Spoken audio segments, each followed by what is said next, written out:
সিলেটে মাজারের দানবাক্সে স্বচ্ছতা নিশ্চিত করতে গিয়ে যখন একজন সৎ জেলা প্রশাসককে চরম নাটকীয়তার মধ্য দিয়ে বদলির শিকার হতে হল, ঠিক তখনই দেশের আরেক প্রান্তে রচিত হল এক সম্পূর্ণ ভিন্ন ইতিহাস। কিশোরগঞ্জের ঐতিহাসিক পাগলা মসজিদের দানবাক্স থেকে এবার পাওয়া গেছে নগদ প্রায় ১৬ কোটি টাকা, যা অতীতের সব রেকর্ড ভেঙে দিয়েছে। দেশজুড়ে এখন একটাই আলোচনা, সদ্য সাবেক ডিসি সারোয়ার আলম কি মূলত সিলেটের মাজারে এই কিশোরগঞ্জ মডেলটাই বাস্তবায়ন করতে চেয়েছিলেন? শনিবার ২৭ জুন কিশোরগঞ্জের নরসুন্দা নদীর তীরে অবস্থিত ঐতিহাসিক পাগলা মসজিদে তৈরি হয় নতুন এই ইতিহাস। জেলা প্রশাসক ও মসজিদ কমিটির সভাপতি সোহানা নাসরিনের উপস্থিতিতে সকালে মসজিদের ৯টি দানবাক্সের তালা খোলা হয়। অবাক করা বিষয় হল, দানবাক্সের টাকাগুলো ভরতে একে একে ৪৩টি বড় বস্তার প্রয়োজন হয়। সকাল ৭টা থেকে শুরু করে রাত ৮:৩০ পর্যন্ত টানা ১৩.৫ ঘণ্টার এক ম্যারাথন গণনার পর জানা যায় নগদ টাকার পরিমাণ ১৫,৯০,৮০,১৪৬ টাকা। পাশাপাশি মিলেছে বিভিন্ন দেশের বিপুল পরিমাণ বৈদেশিক মুদ্রা এবং কেজি কেজি স্বর্ণ ও রূপার অলঙ্কার। মাত্র ৬ মাস আগে এই দানবাক্সগুলো থেকে পাওয়া গিয়েছিল প্রায় ১১,৭৮,০০,০০০ টাকা। টাকা গণনার এই বিশাল কর্মযজ্ঞে অংশ নেন ৪০০ শতাধিক মাদ্রাসা ছাত্র, রূপালী ব্যাংকের ১৩০ জন কর্মকর্তা এবং জেলা প্রশাসন ও মসজিদের অর্ধ শতাধিক স্টাফ। পুরো সময়টিকে ঘিরে রাখা হয় এক নিশ্চিত নিরাপত্তার চাদরে।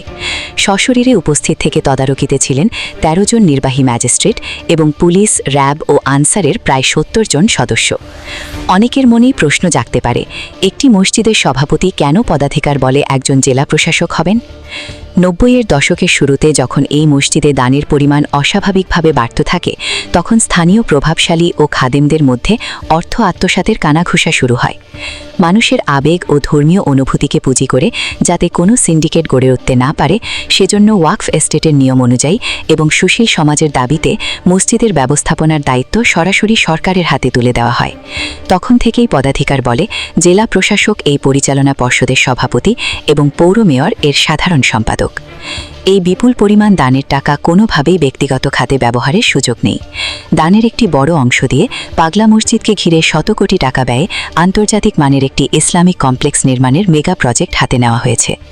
এছাড়া জেলার বিভিন্ন অসহায় মসজিদ, মাদ্রাসা, এতিমখানার উন্নয়ন এবং ক্যান্সার সহ জটিল রোগে আক্রান্ত মুমূর্ষু দরিদ্র রোগীদের চিকিৎসায় এই তহবিল থেকে সরাসরি আর্থিক অনুদান দেওয়া হয়। অথচ সিলেটের ৭০০ বছরের পুরনো শাহজালাল মাজারে প্রতিদিন এর চেয়েও কয়েক গুণ বেশি মানুষ আসেন এবং কোটি কোটি টাকা দান করেন, কিন্তু সেখানে জেলা প্রশাসনের কোনো সরাসরি নিয়ন্ত্রণ নেই। সদ্য সাবেক ডিসি সারোয়ার আলম মাজারের ডানবাক্সগুলো সিলগালা করে মাত্র ৩ দিনে ১৭,৬৫,০০০ টাকা উদ্ধারের বিস্ফোরক চিত্র দেশবাসীর সামনে তুলে ধরেছিলেন। রাজনৈতিক ও প্রশাসনিক বিশ্লেষকরা বলছেন, ডিসি সারোয়ার মূলত সিলেটের মাজারে পাগলা মসজিদের এই স্বচ্ছ সিস্টেমটি বাস্তবায়ন করতে চেয়েছিলেন। খাদেমদের পকেট থেকে টাকাগুলো উদ্ধার করে তিনি চেয়েছিলেন তা যেন নির্দিষ্ট অ্যাকাউন্টে জমা হয়ে সাধারণ মানুষের কল্যাণে ব্যয় হয়। কিশোরগঞ্জে যা সম্ভব হলো তা সিলেটে কেন সম্ভব হচ্ছে না, সেই প্রশ্ন এখন পুরো জাতির। পাগলা মসজিদের এই অভাবনীয় ব্যবস্থাপনা এবং ডিসি সারোয়ার আলমের উদ্যোগ নিয়ে আপনাদের মূল্যায়ন কি তা কমেন্ট করে জানাতে পারেন।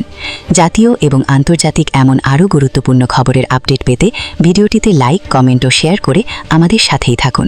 ধন্যবাদ।